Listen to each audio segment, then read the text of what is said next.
This conference will now be recorded. Okay, so everybody on your best behavior. Okay, so we celebrated what's considered to be one of the minor holidays, which is Lag BaOmer. Lag, nothing to do with the logs that we burned at the bonfire, but Lag, Lamed Gimel in Hebrew, is 33.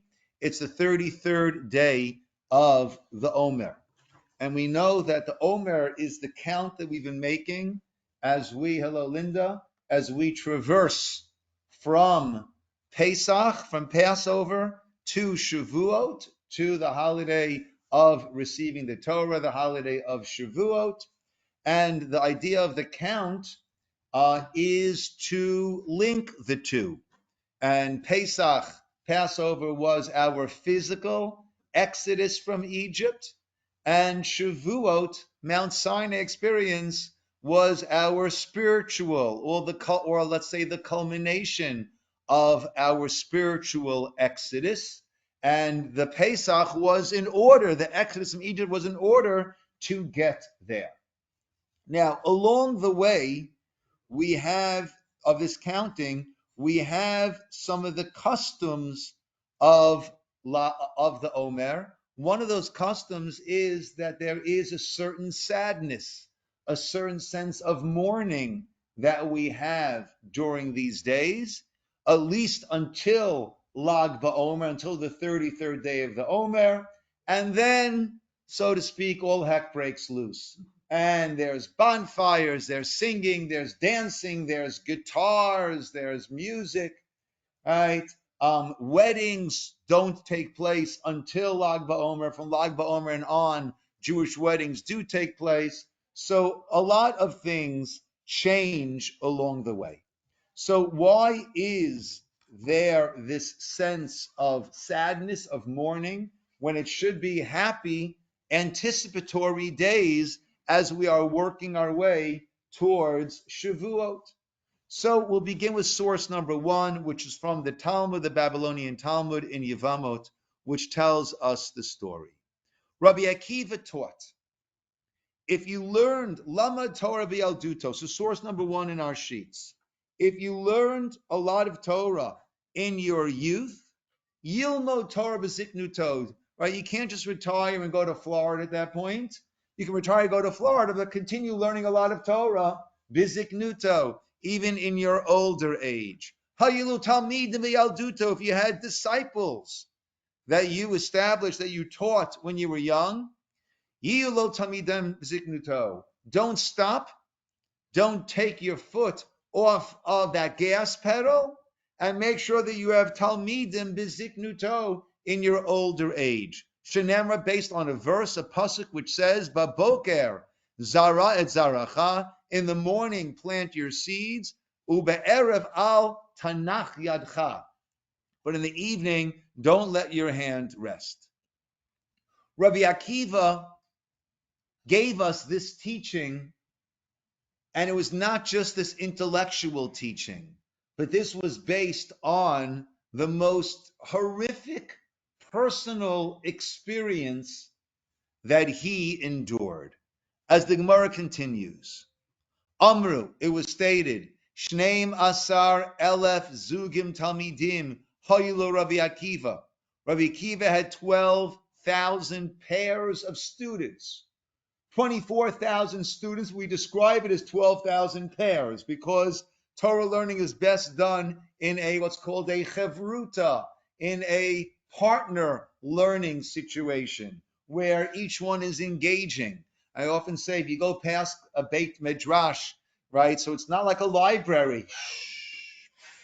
People are reading, right? It is loud, it is raucous. People are arguing their points, they're debating their points. And if you and your chavruta have an issue, you go to the next guys. Hey, how are you guys learning this? How do you understand this? But how about this? Oh, that's a good question. And then it tumults. It's alive. It's alive with this very, very strong energy. And these students filled the area migavat until ad antifras. The kulan metu. and they all died. Beperek echad, within one period of time. Why? B'nei shelo nagu kavod zeh lazeh. On their level, they were not showing the proper respect one to another. V'haya olam shamein, and the Torah, at least the Torah in the world in a Torah sense, was desolate. Ad sheba Rabbi Akiva Sarvatenu, so Rabbi Akiva came to the rabbis of the Darom and he taught them, who's that? Rabbi Meir, Rabbi Yehuda, Rabbi Yossi, Rabbi Shimon, Rabbi Elazar ben Shamua, Ve'heim heim hamidu Torah otosha, and they are the ones who reestablished Torah at that time. And the Torah that we learn, the Talmud, the Gemara, the Talmud that we study, is mostly the teachings of these students of Rabbi Akiva. And we learned, Kulam meitu mi Pesach v'ad Atzeret. What was the time period that they died? Between Pesach and Shavuot. Rav Chaim Abba, others say, and they all had this difficult death. So we have this tragic death of the students, but there's more to it than just that. We have to keep in mind this was the time period soon after the destruction of the Second Temple. And that was a time where the Jews felt we were very, very vulnerable. And under the iron fist of the Romans, they had destroyed our temple, and we were in a very, very desperate situation. And that was the time of Bar Kokhba, historically speaking. Bar Kokhba led an armed revolt against the Romans, which started off very, very successfully. And people thought, including the great Rabbi Akiva, thought that Bar Kokhba could be Mashiach. He could be the Messiah. And the Mashiach would be the one who'd be leading the political, spiritual, but political and military. And he would need to have an army behind him. He would need to have an army of soldiers, which he did have, but he also need to have an army of spiritual soldiers who would lead the way, because the Messianic times is meant to bring in a sweeping knowledge of God throughout the world, and everyone accepting God. And for that you need, in addition to your soldiers, you need your spiritual soldiers. And the spiritual soldiers were meant to be the students of Rabbi Akiva. And it was their death which showed that it was not yet the time for the Mashiach. And that is, to a great degree, what we are mourning. In addition to their deaths, we're mourning that which they could have ushered in, but they did not. What was the issue? So source number 2, we see Rabbi Akiva from the Medrash, Breshit Rabbah. Rabbi Akiva said to his new students, Banai, my sons, Harishonim lo meita el shahita eineim tsara elu ve'elu. My first students died because they did not have this generous eye towards one another. Tenu datchem, be very careful, shelo ta'asu kamasehem, that you do not do like they did. Be careful to make sure, which again, on their level, they were not treating one another with the proper respect. Very often, when dealing with intellectual pursuits, so I want to be right. And I'm not so happy when someone else is right and I'm proven wrong. It's a challenge to our ego. It's a challenge. But a person, certainly when studying Torah, but actually in all pursuits, is meant to be looking for truth and appreciating truth, whether I'm the one who came up with it or whether I was corrected by another person. Rav Aaron Kotler writes about this, and that's just in English. We'll see source number 3 in a moment. Understand Rav Aaron Kotler, when we're talking about transmitters of the Torah, Rav Aaron Kotler was one of the leading Torah scholars of Europe going into World War II, who survived made it to America, and founded what's now called Beis Medrash HaGadol, BMG, the Lakewood Yeshiva, one of the largest yeshivas in the world, and then it was not when he first founded it. And his passion was being a true transmitter of the Torah, to take the Torah as it had been studied there in Europe, in the great yeshiva learning centers, and to transplant that to the United States, which is where the Jewish exile after bloody Europe had gone through, had inflicted its World War II on the world and certainly on the Jews of Europe. He saw the United States as the next place where we would be landing, and he wanted to transmit the Torah and have it continue over here. And he writes about Rabbi Akiva's students, but keep in mind who he was and what he was all about. To explain why Rabbi Akiva's students died for a seemingly trivial sin, perhaps we can say that Rabbi Akiva was the foundation of the redaction of the oral law. He was the foundation of the oral law, meaning on Mount Sinai, Moshe was given the tablets. Over the next 40 years, the written Torah was written by Moshe, dictated by God. But along with that comes what we call the Torah Sheba'al Peh, the oral Torah, which is all of the explanations and the understandings. Because the Torah itself could almost be like a closed book without all of those understandings. The Torah says you should bind it as a sign on your hand and a totafot between your eyes. What in the world does that mean? It's the Torah Sheba'al Peh that explains it means the tefillin that we wrap on our arms and on our heads, and exactly what's in them and how they are colored and what is their shape. All of that is contained in the oral law. So Rabbi Akiva was the foundation of the redaction of the oral law, and his students were the ones who would pass on the oral law to future generations. Therefore, they had to embody the perfection of all the 48 traits we discussed last week through which Torah is acquired. If they would lack even one of those traits, they would be lacking in the essence of the acquisition of Torah, and they would not be able to transmit it properly in all of its purity and holiness. Therefore, apart from the fact that God is strict with the righteous, there was also this idea that since they were lacking in the quality of being close with one's fellow students, ahavat talmidim, being close with my colleagues, which is one of the 48 traits, their Torah would be fundamentally flawed. They were not worthy of passing on the oral law to future generations. Furthermore, their Torah learning was deficient because it was not completely pure, and the oral law had to be passed on as a complete Torah in every way. Therefore, they did not merit having the Torah passed on through them. Instead, the rabbis of the South were the ones who merited this. Since the life of the sages is Torah, as Rambam writes, Maimonides, they were lacking in the essence of their existence, and that allowed for what happened.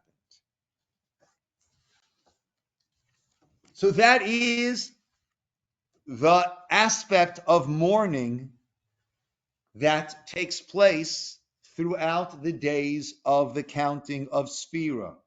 But on the 33rd day of the Omer, like we said before, we all cut loose, and there's music, and there's dancing, and there's bonfires, and we had a nice barbecue, lots of things going on, right? In Israel, 2 years ago, there was a tragedy from all the people that had gathered there. Right, but for the most part, when I lived in Israel, I did it 1 year. I went there. Right, tens of thousands, not hundreds of thousands, of Jews converge on the little mountaintop city of Meron, up in the Galilee, of Israel, on this 33rd day of the Omer. And that is where the great sage Rabbi Shimon bar Yochai is buried. And Lag BaOmer is the yahrzeit, is the anniversary of his passing.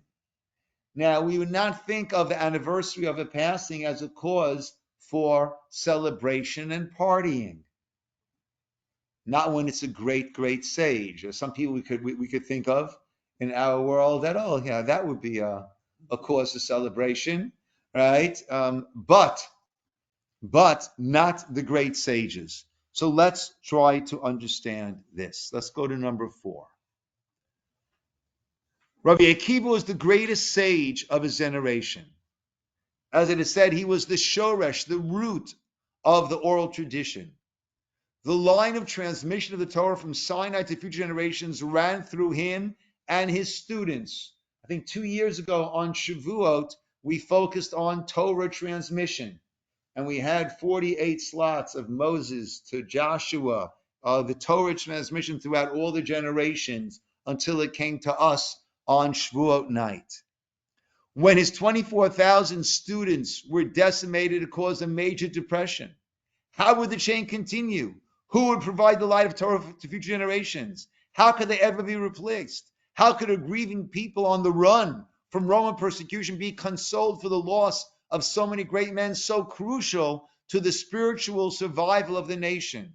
The urge to say it's all over must have been overwhelming. The less faithful, more pessimistic, must have been ready to give up. But Rabbi Akiva recovered from his devastating loss to transmit the Torah through a new group of 5 students. It was on Lag BaOmer that Rabbi Akiva began teaching Torah to these new Talmidim. The seeds he planted that day, which ultimately produced a massive rejuvenation of Torah, are the reasons for celebrating on Lag BaOmer. On this day, we commemorate the renewal. We celebrate the determination. We cheer the cessation of the plague. We foresee the future bright with hope and determinations. As the centuries pass, and as the Romans of every period seek out destruction and annihilation, we look to Rabbi Akiva, Rabbi Shimon bar Yochai, for inspiration. We note how they looked the enemy in the face and persevered, thus ensuring that our nation and our Torah are alive and flourishing to this very day. In the wake of a tragedy that would have felled lesser people, Rabbi Akiva strengthened himself and set about ensuring that the chain remains unbroken. So, Lag BaOmer is the day we're saying that he started the reteaching, that he started teaching these 5 students. And therefore, Lag BaOmer, we light the bonfires because the fire was relit. The fire of Torah was relit as he began to teach these new Talmidim. And the Torah that we have, the Talmud that we study, is the teachings of these 5 students. However, there's another aspect to it. As we mentioned, Lag BaOmer just so happens to be the date of passing of the great Rabbi Shimon ben Yochai. The Gemara, the Talmud tells a story that the Romans issued a decree that they were not, that Torah cannot be taught. And there was a conversation that took place amongst different sages. One of the sages praised the Romans. Look at all the wonderful developments they've brought. The bridges, the bathhouses, the marketplaces. They're amazing. Rabbi Yossi, one of the attendees there, didn't say anything at all. Rabbi Shimon bar Yochai spoke up and said, what are we praising them for? Everything they did for their benefit to our harm. They set up marketplaces so they can adorn themselves and they could have different services offered over there. Actually, women of ill repute available over there. The bridges, that's for the easy pass, for the toll roads, to collect the taxes. The Romans heard about this and were not very pleased. And they wanted to kill Shimon bar Yochai. He and his son had to go into a cave and hid in a cave for 12 years until they were told that the Roman emperor had died and the verdict the verdict against them had been repealed. They came out, but they came out and they were too intense. They saw people involved in this world and they were on such a high spiritual level. They couldn't even understand, why is anyone involved in this worldly matters when you need to be involved in spiritual matters? And they caused destruction wherever they went. And the heavenly voice came out and said, I didn't take you out to destroy my world. Go back into your cave. And I had to return to the cave for another 12 months. And then when it came out, there, at least the father was able to see the positive in all and understand that they might be at a towering high level, but that everyone else needs to be on their level and needs to be respected and encouraged on whatever level they were on.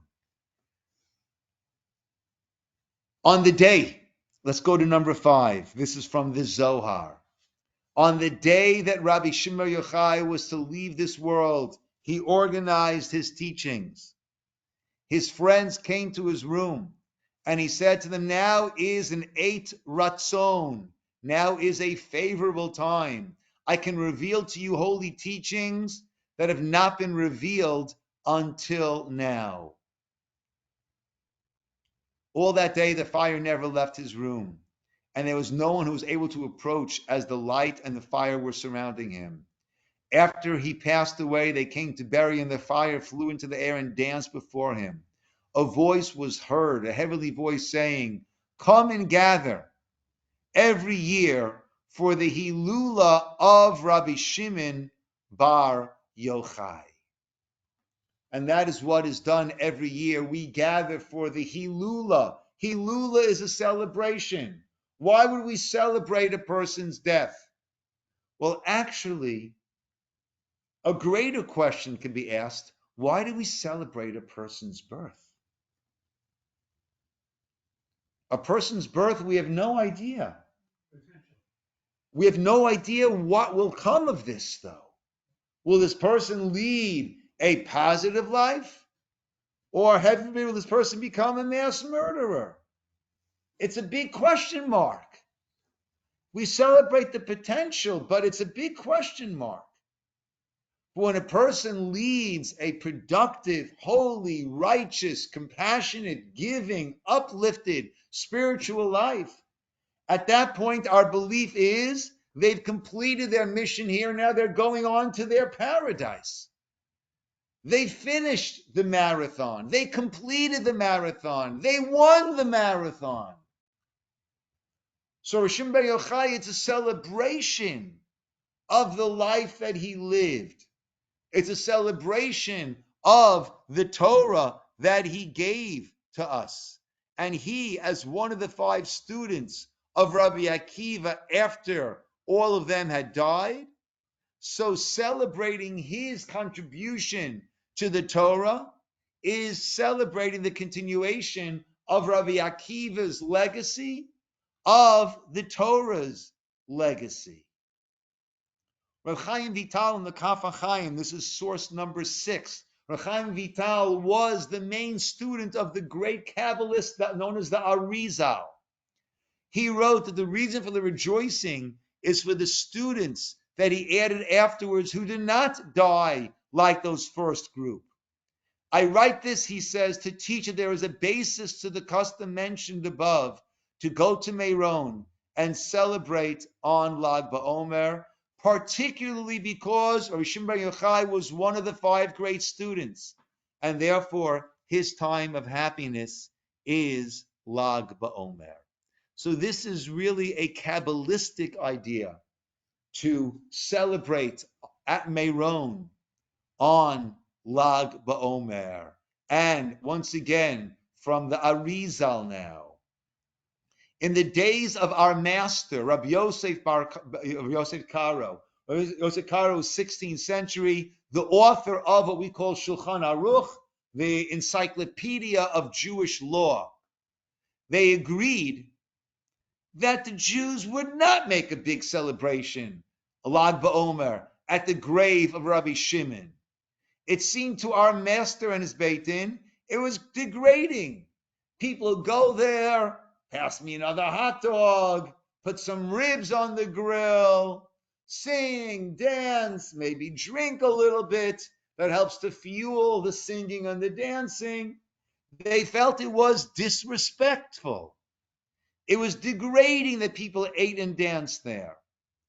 They wrote down, they had a decision that was written but not signed. The decision was to abolish, to cancel this minhag, this custom. That night, our master dreamed about Rabbi Yochai, who said to him that a great plague would befall the people because of this decision.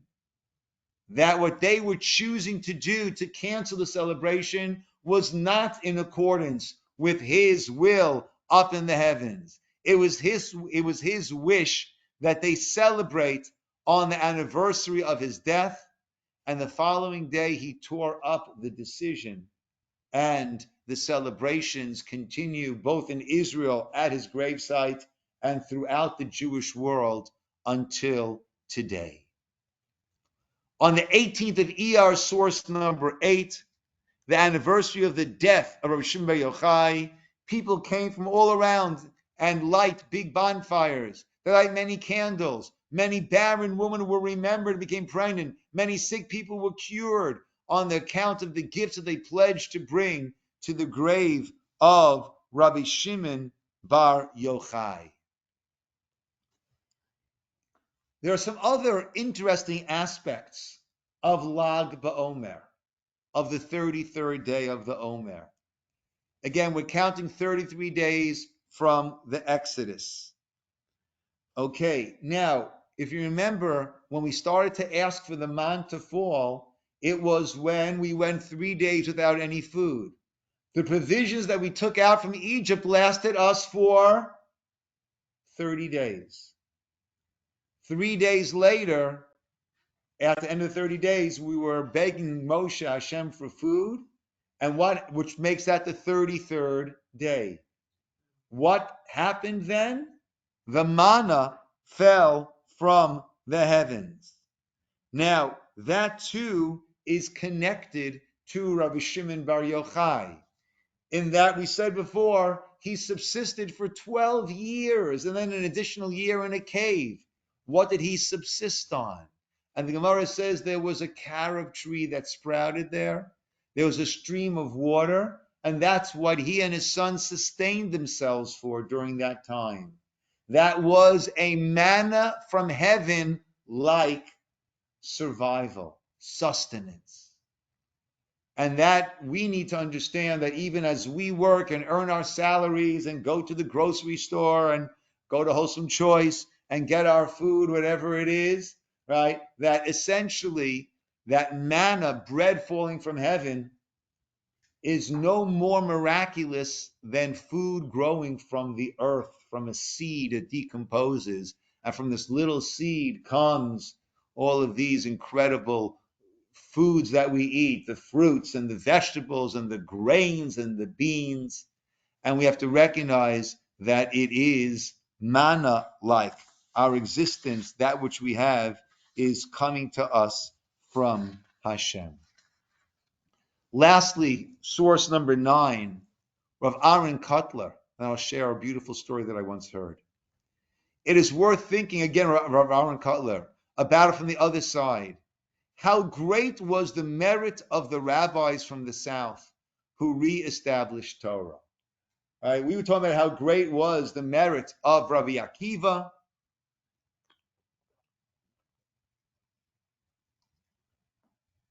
how he persevered and kept on going and kept on teaching. Let's also see how great was the merit of the rabbis from the south, those 5 students who reestablished Torah. The Torah should have been passed on through the 24,000 students of Rabbi Akiva, and instead was passed on through these 5 students.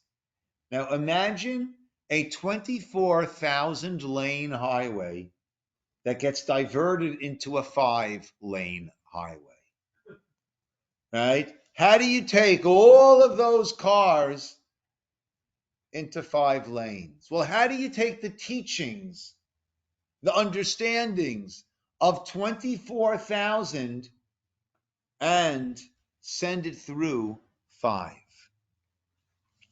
those who toil in Torah in our generation have a similar reward. So those 5 took on the mantle, the job, the role of 24,000. Remember, Rabbi Aaron Kotler, I said before, founded a European-style yeshiva in Lakewood, New Jersey, when there were not many, if there were hardly any yeshivas in the United States. And he said, we've got to be like those 5 students. The 24,000 were murdered in Europe. We've got to be like those 5.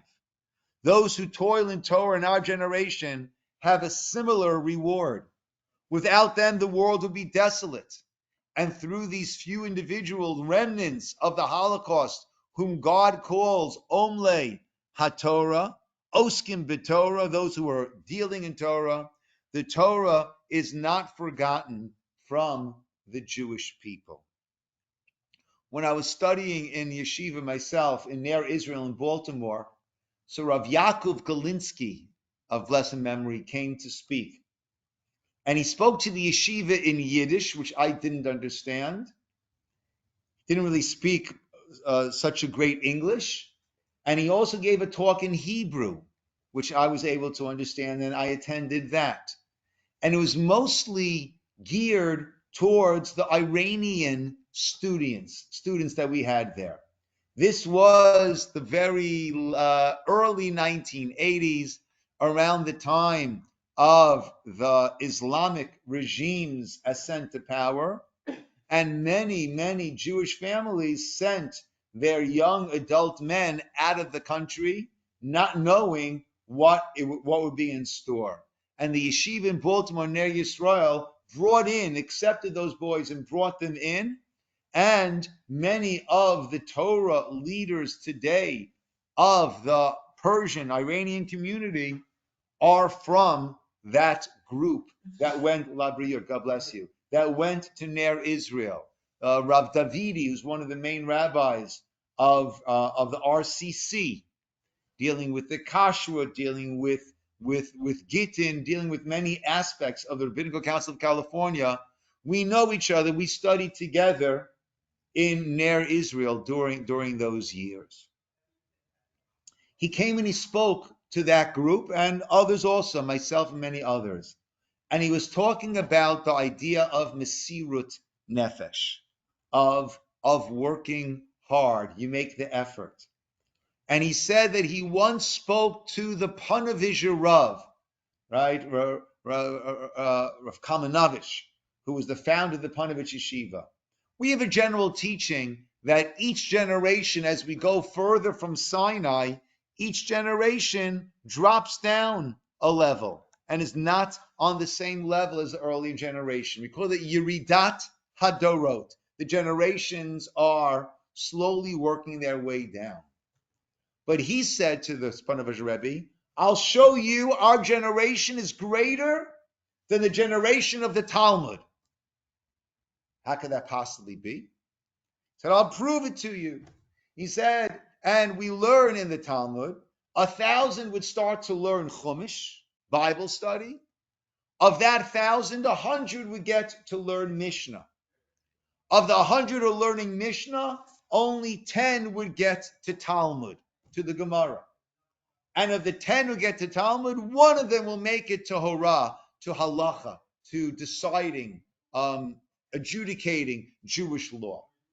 And he said, in our generation, 1,000 go to learn Chumash, a lot more than 10% of that make it to Mishnah. And of those learning Mishnah, a lot more than 10% make it to Gemara. So we're batting a higher percentage than the generation of the sages. But he said, I'll explain why that is. And this has to do with each and every one of us also. He gives a parable. A wedding scheduled January in New York. Massive wedding. They're expecting 700 guests. Flash blizzard. No one saw it coming. The meteorologists, Stormfield, missed it. The meteorologist didn't get it. And all of a sudden, this tremendous snowfall comes, and the 700 person wedding they prepared for, those who live within walking distance, they trudge their way in. 40, 50, 60, 70 people are at the wedding. The food's already all cooked, ready to go. The waiters are coming out of the kitchen with trays and trays of steaming food. And they say to the guests, eat, eat, eat. It's already all prepared. It's got to be given out. It can't go back into the kitchen. Eat, eat, eat. And he explained as follows. In the time of the Talmud, you had 1,000 Jews who are coming to study the Chumash. So out of that 1,000, what happens? The siyata d'shmaya, the heavenly push, the help, gets divided up. 24,000 ways gets divided up amongst all of them. And therefore, out of that, 10% reach the next level, another 10%. But in our generation, he says, how many are coming? So the food is coming out. The heavenly help is coming out of the kitchen. And it's given out in massive, massive, massive portions to all those who attend. And therefore, all those who do come to study in our generation, we've got this obligation, this opportunity, and this gift of so much help that comes our way to help us on each of us on our own journey. But to recognize that we've got this heavenly help that is bringing us along. Okay, my friends. Yashar koach, everybody. Emily, good having you join us. Okay. Thank you so much. We'll call it over here. And everybody have a good rest of the day. Have a good Shabbos. And look forward to seeing you. Okay. Emily, you're welcome to come in person also.